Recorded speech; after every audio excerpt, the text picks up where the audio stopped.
বসুন্ধরা শুভ সংঘ থেকে কিছু ভাই বোন আমাদের জন্য পিঠার উৎসব করেছেন, আমরা অনেক আনন্দিত। মনে হচ্ছে তারাই আমাদের আপনজন, তারা আমাদের পরিবারের মতো।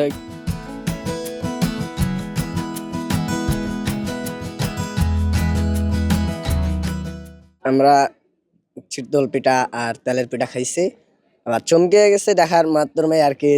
খুব ভালো লাগলো যে এরকম করে ভাইগুলো আমাদের জন্য নিয়ে আইছে। আমি 10 বছর ধরে এই প্রতিষ্ঠানে আছি। আমি একজন অনাথ শিশু।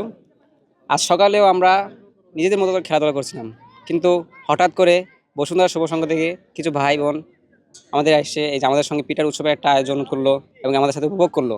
এতে আমরা খুবই আনন্দিত এবং তাদের প্রতি কৃতজ্ঞতা জ্ঞাপন করছি। সুবিধা বঞ্চিত শিশু আহসানে মিশন শিশু নগরী ছাড়া আমাদের দেখার মতো কোনো লোক নেই, কিন্তু বসুন্ধরা শুভ সংঘ আমাদের জন্য পিঠার উৎসব করেছেন, আমরা অনেক আনন্দিত যে তারা আমাদের জন্য এত সুন্দর একটা পিঠার উৎসব আয়োজন করেছে। আমাদের জন্য বসুন্ধরা শুভ সংঘ আমাদের এটা হচ্ছে আয়োজন করে দিচ্ছে এবং আমাদের পাশে দাঁড়াইছে।